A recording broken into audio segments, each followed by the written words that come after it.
Mas afinal, o que é DeFi? DeFi, DeFi, para que serve?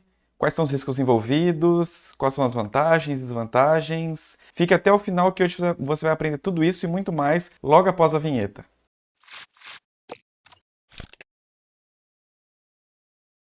Então, para conseguir entender o que essa sigla significa, vamos iniciar pela forma de você pronunciar ela. Alguns falam DeFi, outros falam DeFi. Porém, a pronúncia que é mais utilizada aí pelos brasileiros também e lá fora é DeFi. O DeFi ele é um termo no inglês de Decentralized Finance. Como vocês podem ver, então, um marquinho vermelho para vocês entenderem de onde vem o D e o Fi, beleza? Em português seriam finanças descentralizadas. Então você já sabe do que a gente vai lidar hoje aqui, né? Finanças descentralizadas. Vamos destrinchar então cada parte aí, beleza? Inicialmente, eu vou mostrar para vocês visualmente, para vocês verem a diferença do que seria algo centralizado e descentralizado na parte financeira, beleza? Imagina uma transação simples. Nessa imagem, a parte de cima, ela mostra uma transação feita entre a pessoa que está enviando, passando pelo DeFi e depois a pessoa que está recebendo. Isso pode ser um NFT, pode ser um token, enfim, é algum bem digital aí, tá? Na parte de baixo é a parte centralizada. Então, a Maria, ela precisa acessar o banco, e aí o banco, ele tem um cartão de crédito aí da bandeira Master, Visa, enfim, aí seria a bandeira, e a bandeira vai acionar o outro banco, e depois o José vai ser notificado que ele recebeu os fundos para poder utilizar. Então, dá para ver bem a parte dos intermediários. São empresas aí que vai estar intermediando uma transação. De um lado, a gente não tem, que é na parte descentralizada, não existe essa intermediação, e na outra a gente tem. E aí a gente se pergunta, mas o que seria então que faz esse intermédio entre quem está recebendo e quem está enviando? Isso seria algoritmos, seriam aplicativos que a gente já costuma usar no dia a dia, só que não tem uma empresa envolvida. E aí a primeira coisa, né, que vem em mente, para quem não está acostumado aí com o mundo da criptomoeda, DeFi e tudo mais, por que alguém utilizaria isso? Será que tem gente séria utilizando isso? E como eu mostrei para vocês, os três intermediários que estavam ali, existem mais intermediários, só que falando daqueles três principais, que é PayPal, Visa e Master, aqui tem algumas notícias sobre eles. A primeira, o PayPal sobe investimento em blockchain e quer lançar criptomoeda própria. A outra, agora a Visa permite realizar pagamentos com a stablecoin USDC. Outra, Mastercard faz parceria para ajudar bancos a distribuir cartões cripto. Ou seja, os próprios intermediários, eles veem valor nessa parte de finanças descentralizadas e querem participar desse movimento também. É lógico, como é um mercado que eles dominam hoje, eles não querem ficar de fora. Então eles estão aproveitando para tentar estar engajando aí os próprios clientes a estar sentindo essas finanças descentralizadas, porém debaixo do guarda-chuva deles. Vale lembrar que a principal forma de acesso de um DeFi é através de aplicativos, porém não são aplicativos comuns. Eles são conhecidos como dApps, e aí se você quer aprender um pouco mais o que é um dApp, eu vou deixar um vídeo aqui no card para você entender completamente como que funciona esses aplicativos descentralizados. Então assim, uma explicação bem simples do que seriam as finanças descentralizadas, ela é simplesmente um serviço financeiro. A diferença é o que está por trás, é a parte da descentralização. Porém, hoje, todos já estão acostumados a utilizar algum serviço financeiro. Seja, por exemplo, algum serviço de entrega, algum serviço de banco, algum serviço aí de, por exemplo, iFood, ou até mesmo pagamentos online. E eu coloquei aqui algumas imagens para vocês entenderem, um por um aqui, o que seria a representação de algo centralizado e descentralizado. Então, no serviço, do lado esquerdo, vocês podem ver que tem a parte da moeda, e aí no centralizado eu coloquei o real. No descentralizado seria a Ethereum, beleza? No caso aqui representado pelo Ether, pelo token Ether, tá? Banco central, né? Então todo país tem um banco central. Aqui eu coloquei representando a MakerDAO, que seria um emissor descentralizado aí, que não tem uma empresa em si de tokens, vamos dizer assim, que são gerados por algoritmo. Eu sei que isso é estranho, né? Como que um algoritmo vai emitir moedas? Porém, é essa parte que a gente tem que ir se familiarizando. Hoje, muitas coisas são feitas através de aplicações ou através de inteligência artificial, de códigos, até mesmo carros autônomos, eles já estão dirigindo sozinho. Então isso é cada vez mais presente. A gente tem que ir abstraindo para entender que o mais importante não é se a gente está conseguindo compreender completamente, e sim se funciona ou não funciona. Na parte de pagamento, a gente conhece aí o PicPay, existem outros aí, Mercado Pago e tudo mais. Na descentralizado seria o MetaMask, que é uma carteira aí utilizada em extensões, tanto também em browsers ou aplicativos de celular. Investimento aí, tem 3 aqui. Uma observação aqui seria o seguinte: ser centralizado ou descentralizado não significa que tudo que é centralizado ele é fiduciário ou é algo que já é padrão ou é antigo. E o que é descentralizado, é criptomoeda, não significa isso, tá? Tanto que aqui no exemplo eu coloquei a Binance. A Binance ela é a maior corretora de criptomoedas no mundo. Se alguém quiser aprender aí também sobre a Binance, eu vou deixar um vídeo aqui no card.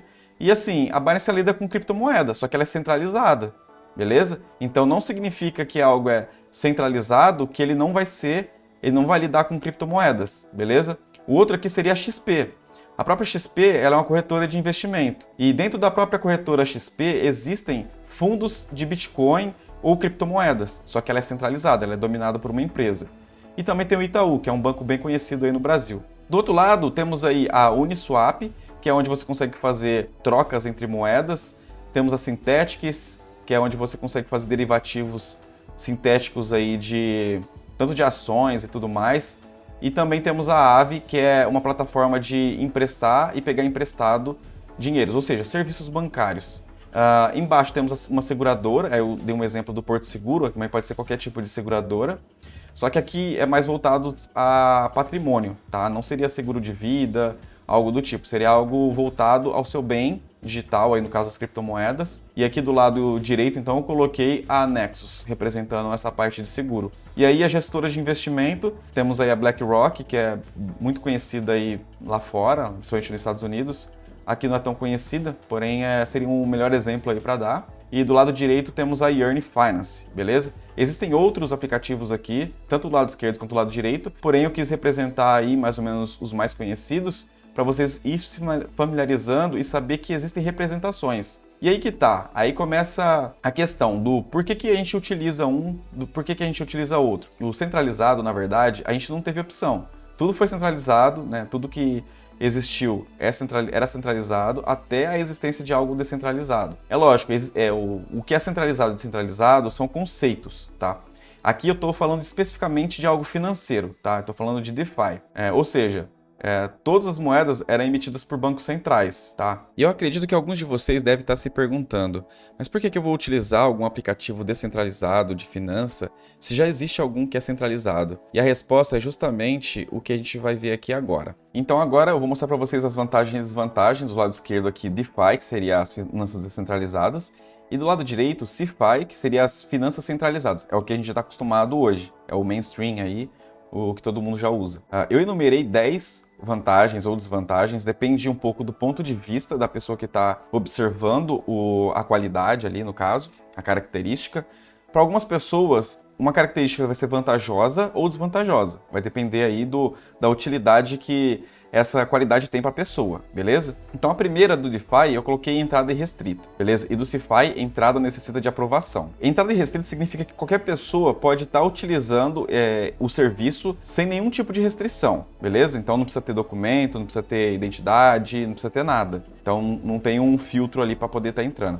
No CeFi, então necessita, a gente sabe, né, quando a gente vai fazer uma conta no banco, precisa de documento, precisa assinar ali alguns termos e tudo mais. O segundo ponto é a custódia própria. Aí isso para alguns vai ser vantagem, para outros vai ser desvantagem, tá? No CeFi é custódia por intermediários. O que isso significa? A custódia própria significa que você é que vai estar assegurando os seus próprios fundos. Vai estar com você. É como se seu dinheiro estivesse no seu bolso. Já o custódia por intermediário é quando, por exemplo, você deixa o seu dinheiro tanto na Binance, ou deixa seu dinheiro no Banco do Brasil, ou no Itaú.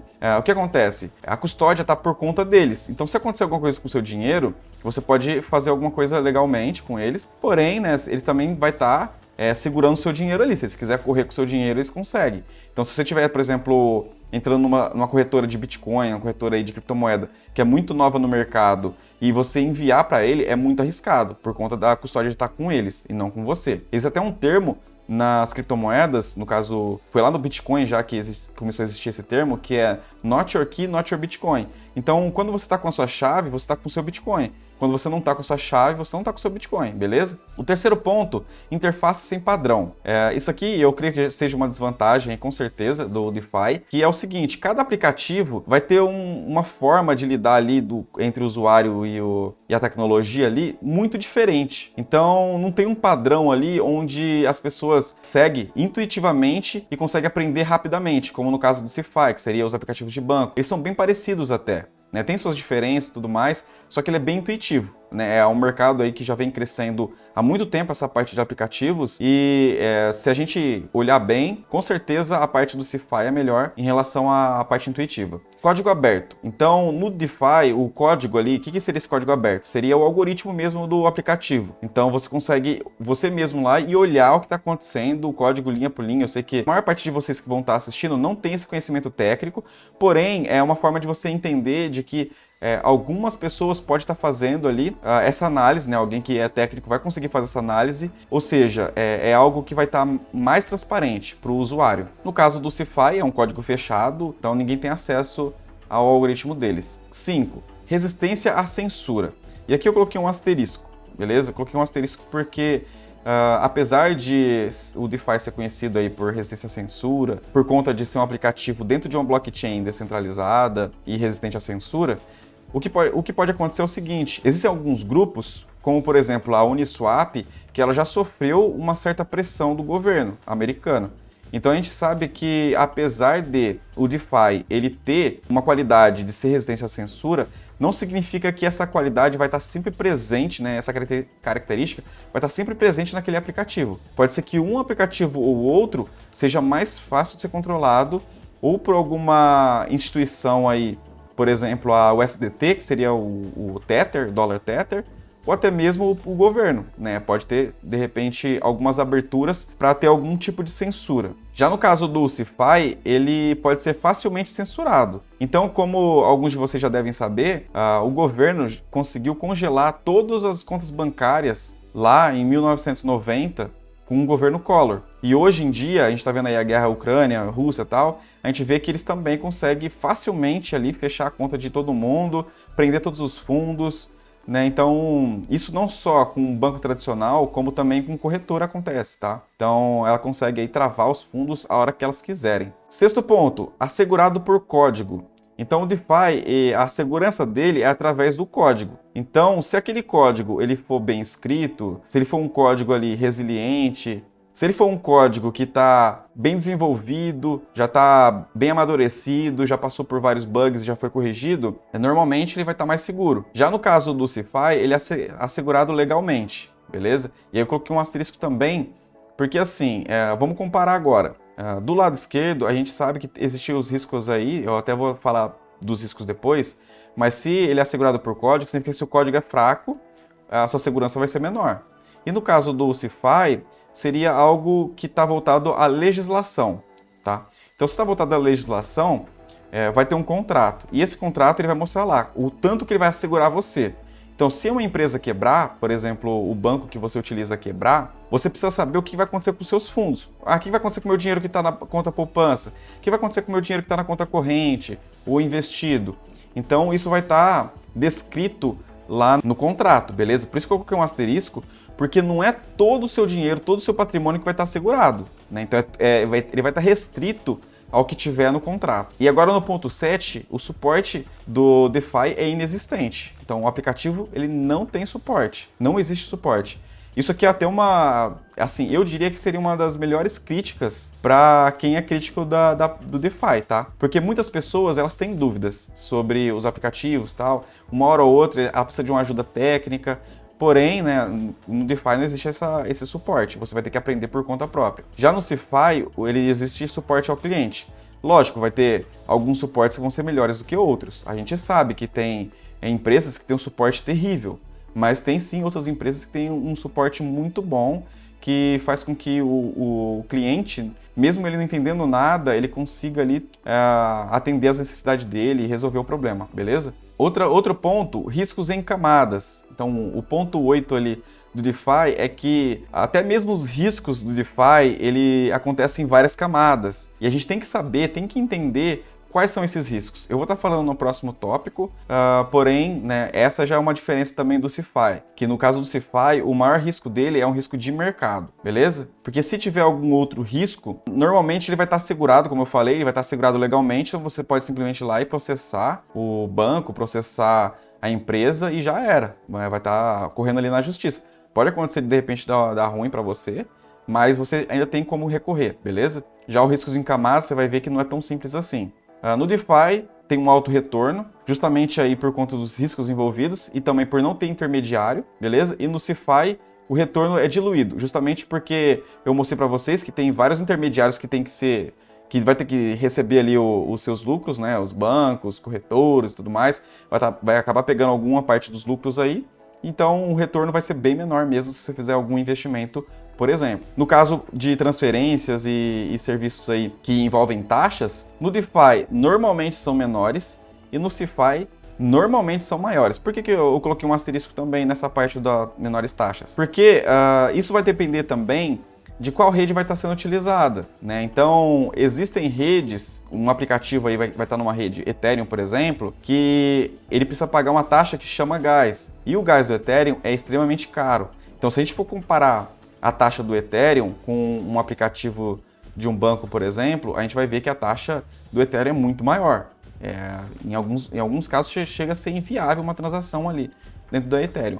Porém, eu estou comparando aqui o DeFi como um todo, né? Então, existem outras redes, existem outras formas de você utilizar aquele aplicativo que vai assegurar que você tenha taxas irrisórias aí, tendendo até algumas a ser zero, beleza? Então, como vocês puderam entender até agora, o DeFi, ele não é uma forma de você estar investindo, tá? Na verdade, eles são aplicativos onde, em alguns deles, você vai ter a opção de estar investindo o seu dinheiro, tá?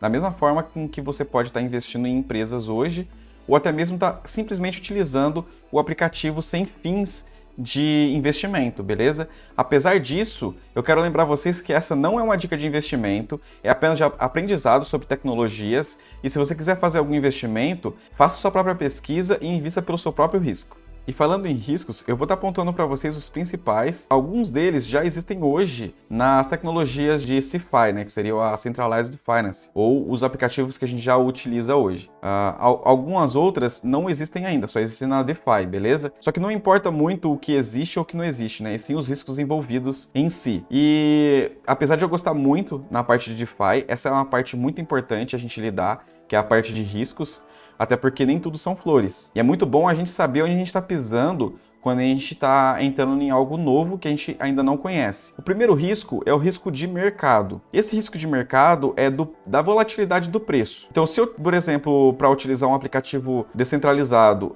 lá dentro precisa utilizar um token, normalmente sempre tem um token atrelado a um aplicativo, e você vai lá e utiliza esse token, compra alguns tokens aí para utilizar esse aplicativo, esse token é volátil. Não só o token, como também as criptomoedas envolvidas aí nas transações. Então, essa é a parte do risco de mercado, né? Você comprar um token e de repente esse token desabar enquanto você faz alguma transação. Outro risco é o risco tecnológico. Esse risco tecnológico, ele é abrangente, tá? Então ele vai desde alguma falha que tem no aplicativo que você está utilizando, como também na rede, ou até mesmo uma vulnerabilidade no seu computador, onde um hacker pode de repente estar conseguindo acesso à sua carteira e estar controlando seus fundos, beleza? Outro risco é a parte regulatória. Então, de repente, você está utilizando algum aplicativo e esse aplicativo ele não está regulado, né? Então, é mais um risco envolvido ali. Para alguns eu sei que não é um risco, né? Vai falar assim, não, isso aí eu não preciso e tudo mais, né? Mas querendo ou não, no geral, a parte regulatória ele é sim um risco, porque isso vai envolver questões legais que todos estão submetidos, beleza? A outra parte são os esquemas. Então, como a gente sabe, toda vez que tem alguma tecnologia nova, não importa de qual ramo seja, alguns esquemas começam a se apresentar. Pode ser esquema de pirâmide, pode ser simplesmente um esquema de golpe, um scam, diversos tipos de esquema aí, tá? Eu vou até fazer um vídeo específico para esquemas, para poder a galera ficar esperto e não cair em golpes.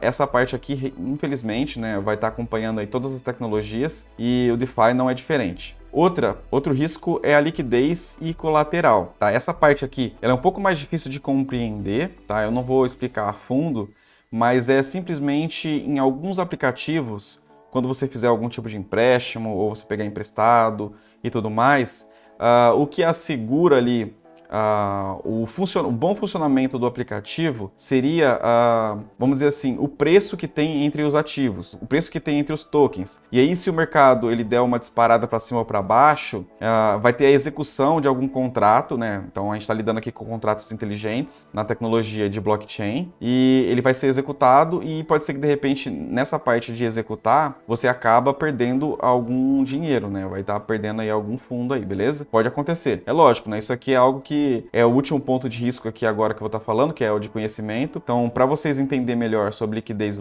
colateral, eu vou estar falando isso aí no vídeo que eu vou especificar sobre swaps e liquidez, né, liquidity mining e yield farming, beleza?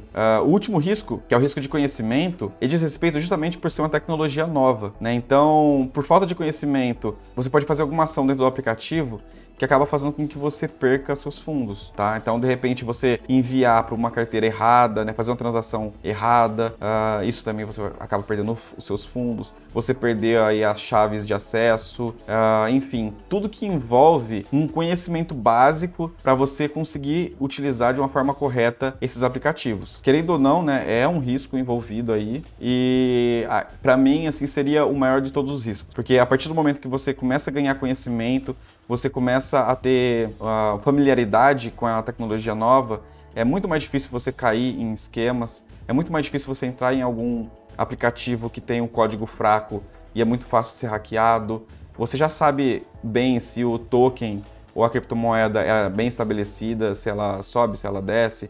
Lógico que você não vai adivinhar se ela sobe, se ela desce, mas você sabe se ela é simplesmente algo só envolvido em especulação ou ela tem algum valor por trás, tá? Então, todos os riscos, ela vai estar envolvido nessa parte do conhecimento. E para mim, essa é a parte mais importante para na hora de mitigar o risco, né? Seria você investir, né, seu tempo aí em aprender melhor sobre as tecnologias, beleza? E para isso é muito importante, então, você se inscrever no canal, né, ativar o sininho para poder estar recebendo esses conhecimentos. Eu vou estar falando sobre essa parte de esquemas, esses riscos aí ponto a ponto em próximos vídeos, mostrando na parte prática como utilizar cada tipo de aplicativo, quais são os seus ganhos, por que ele existe, o que ele substitui e muito mais, beleza? Então não deixa de se inscrever e se você gostou do vídeo, deixa aquele like e compartilha com seus amigos. Até a próxima!